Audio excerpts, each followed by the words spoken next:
Oke, selamat pagi rekan-rekan semua.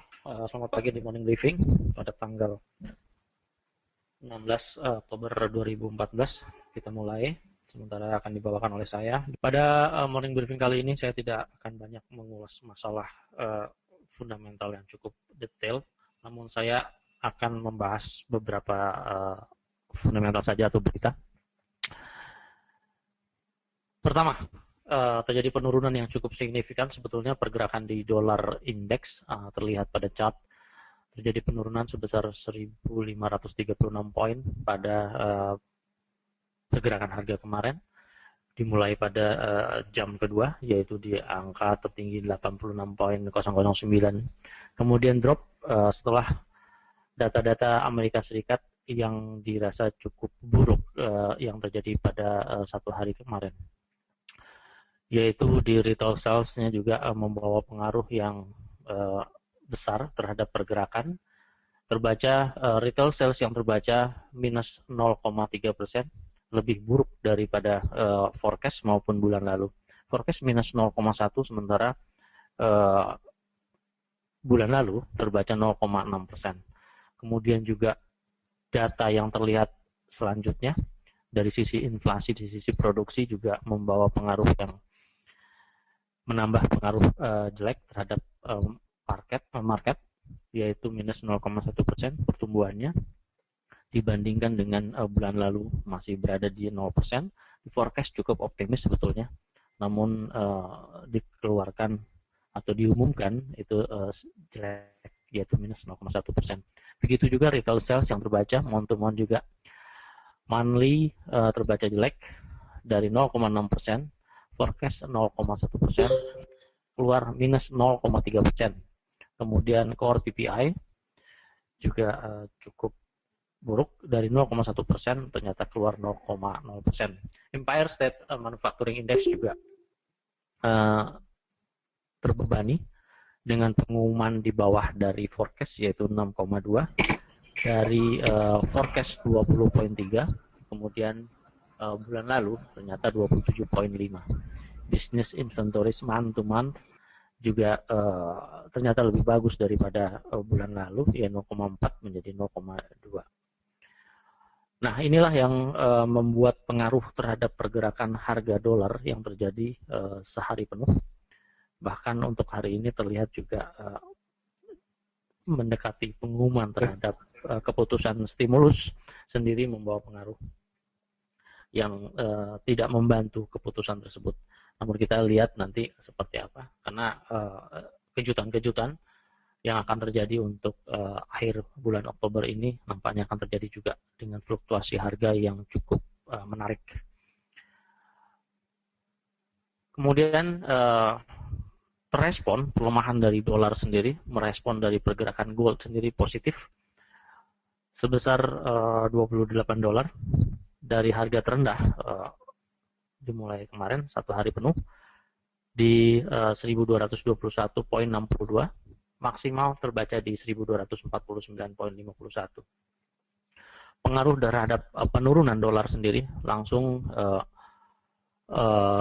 peningkatan terhadap harga gold, di samping ada berita bahwa India menambah impor untuk bulan ini dikarenakan permintaan terhadap beberapa festival yang terjadi di India. Permintaan akan emas juga di India membawa pengaruh terhadap pergerakan harga emas, karena India sendiri mewakili 25% permintaan emas secara global pada tahun 2013 yang lalu. Sehingga pergerakan di India maupun China langsung mempengaruhi pergerakan harga emas untuk periode saat ini.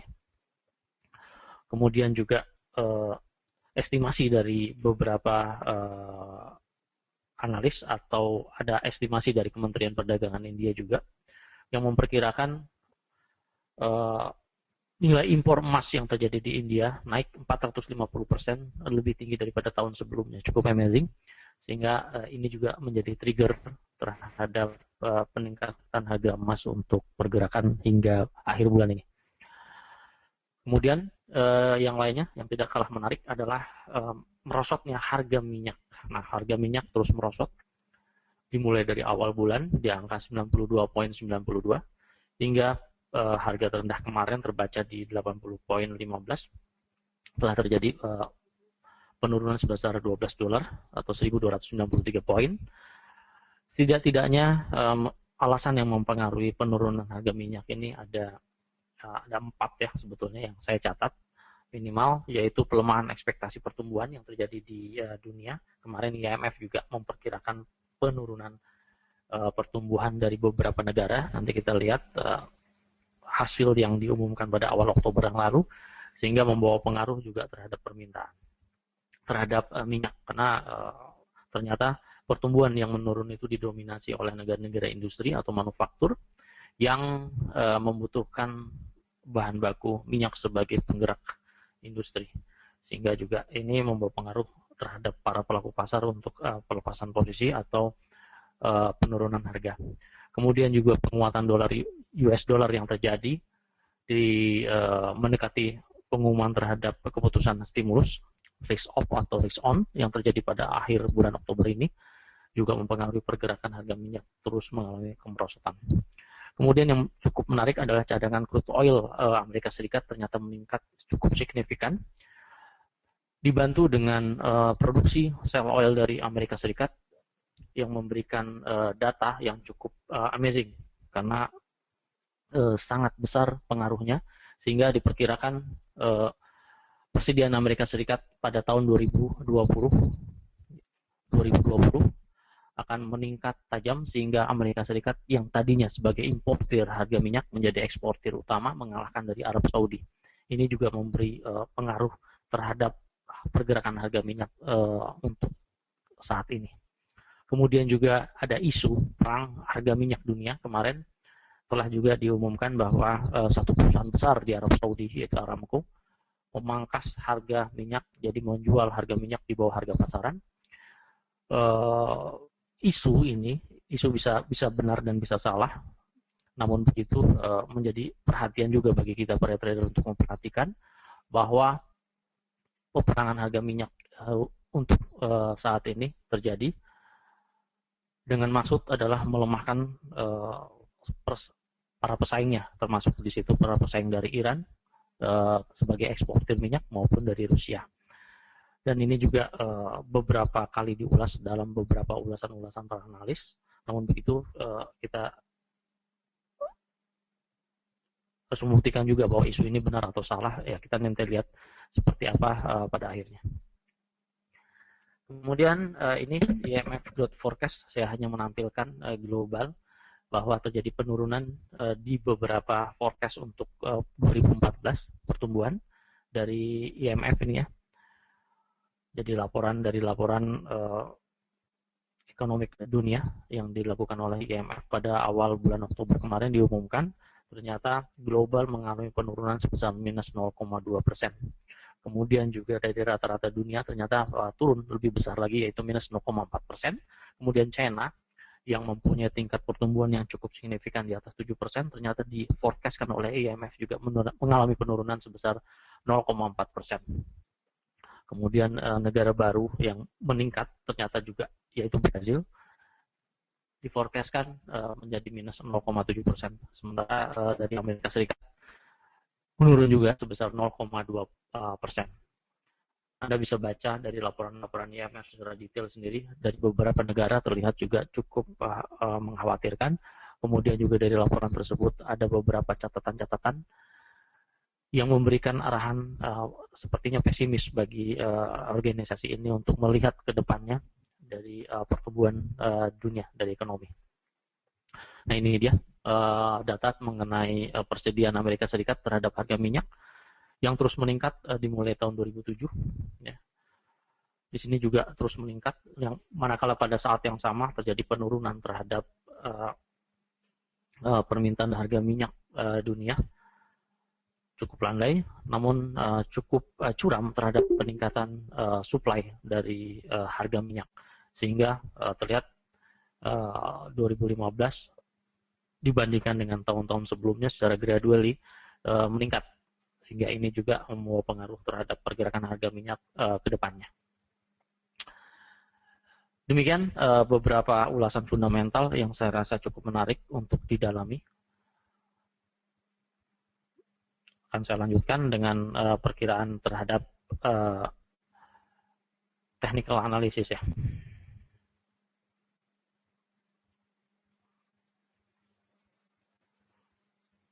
Nah, ini dia pergerakan dolar yang terjadi sehari kemarin. Memang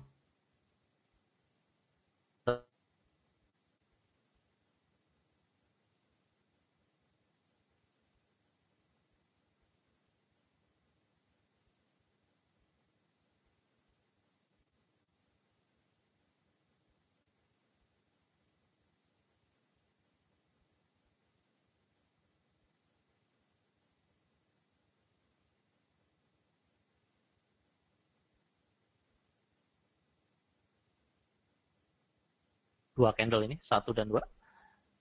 Kemudian berada penolakan terhadap resisten juga membawa pengaruh terhadap penurunan untuk sementara waktu pergerakan harga di dolar. Kita melihat 84.46 merupakan target yang kemungkinan bisa tercapai untuk pergerakan untuk harga ini hari ini. Kemudian dari pound sterling terlihat juga terus penurunan, secara teknikal juga masih mengalami penurunan. Kemudian chart yang terbaca adalah daily. Dari resisten, ternyata harga berada di bawah resisten. Kemudian pengangkatan harga kemarin pada harga tertinggi juga terlihat harga yang terjadi di sini meskipun terjadi bullish, namun terjadi masih dalam tren bearish. Sehingga kesimpulan ini didapat maksimal yang terbaca di 61.8 yaitu 160044 yang merupakan harga band untuk keseimbangan terjadinya reversal. Namun kita lihat di sini ya, lihat di sini harga terus sebetulnya masih dalam keadaan tren turun. Kemudian untuk jangka pendek kita melihat ya, jangka pendek kita melihat di sini terus terjadi perlawanan sebetulnya terhadap harga penutupan tadi pagi di 1.60181. Sementara candle yang terbaca secara satu jaman terlihat masih belum cukup kuat nampaknya untuk mengangkat terhadap reversal yang terjadi untuk selling dolar. Sementara euro dolar kita melihat tren memang masih dalam keadaan penurunan, namun begitu tren panjang masih dalam keadaan penurunan, namun begitu terjadi peningkatan untuk sementara waktu yaitu medium term yang terbaca di sini. Low lebih tinggi daripada low sebelumnya, pola reversal yang terjadi di sini. Kemudian kita juga bisa memanfaatkan untuk transaksi jangka menengah untuk pengambilan posisi buy meskipun tren panjang masih dalam keadaan penurunan. Ya, bisa saja reversal ini terus melanjutkan maksimal ke 1.29963. Kemudian dolar yen cukup menarik terus untuk diamati dolar yen setelah breakout pada 107.985 hingga saat ini juga tren masih cukup tegas menyatakan penurunan di dolar yen. Kemudian target tidak muluk-muluk di 105.189 nampaknya juga akan tercapai. Sementara range yang terjadi kemarin cukup besar yaitu sebesar 2.352 poin pada Monex Trader di atas angka rata-rata untuk range yang terjadi di dolar yen. Terjadi nampaknya akan terjadi kejenuhan dikarenakan range yang cukup besar dalam keadaan bearish. Kemudian di Australia dollar terhadap US dollar ternyata masih berada di angka tengah-tengah ya, di angka tengah-tengah dari harga tertinggi dan terendah yang terjadi antara support dan resisten. Nah, kita melihat di sini memainkan harga di antara titik tertinggi 0.889 hingga ke harga. Kita juga bisa memanfaatkan untuk transaksi TikTok atau transaksi jangka pendek untuk posisi buy dan sell selama harga masih berada di antara harga tertinggi dan terendah yang saya buat proyeksi, yaitu harga tertinggi di sini 0.88 hingga ke 0.86. Kemudian cukup menarik juga dilihat adalah euro yen ya, euro yen telah beberapa kali sebetulnya terjadi untuk mengetes harga support yang terjadi di sini. Ternyata terus mengalami penurunan meskipun 2 hari yang terjadi untuk hari ini dan hari kemarin terlihat melawan dari harga support. Namun begitu kita melihat jangka menengah untuk pergerakan harga ini masih dalam keadaan penurunan. Sehingga target untuk jangka pendek kita ke 134.983. Kemudian untuk komoditi terlihat ya harga emas meskipun berada di antara monthly ya, di antara support yang cukup kuat di sini di 1180.81, rekor yang terbaca juga cukup menarik di sini pada tahun 2013, kemudian pada tahun 2012 di angka yang sama, bahkan saat ini berada di angka yang sama juga untuk 2014. Kita berharap apabila mempunyai posisi buy di emas, target untuk lanjutan ke 1387.75. Kemudian kita melihat untuk pola daily sendiri, ternyata harga naik telah terjadi untuk pergerakan di harga emas. Multiple time frame yang kita pergunakan juga cukup efektif dengan mempergunakan beberapa macam multiple time frame untuk menganalisa sebetulnya beberapa opsi untuk pergerakan harga ini. Kemudian di harga minyak, nah ini harga minyak terus mengalami penurunan, berada di harga terendah untuk tahun lalu 85.69, saat ini harga minyak terus mengalami penurunan ke angka 79.99. Apabila mencapai target 2 tahun yang lalu, maka angka 77.07 menjadi target selanjutnya, yaitu penurunan di chart monthly. Saya kira untuk daily juga terlihat terus mengalami penurunan, ya, terus terjadi penurunan, terjadi breakout yang cukup signifikan. Saya kira proyeksi untuk breakout kembali kita buat di 79.90. Demikian beberapa ulasan terhadap fundamental analisa secara singkat maupun technical analisa. Mudah-mudahan seluruh informasi ini dapat berguna untuk seluruh pendengar atau marketing untuk menyampaikan informasi ini kepada para nasabahnya, maupun informasi ini dapat juga sebagai informasi, salah satu informasi yang mendukung untuk transaksi. Namun begitu, pola money management diharapkan dapat diterapkan secara baik dan benar dalam setiap transaksi agar kesehatan dana terhadap akun dapat terus terjaga. Terima kasih, selamat bekerja.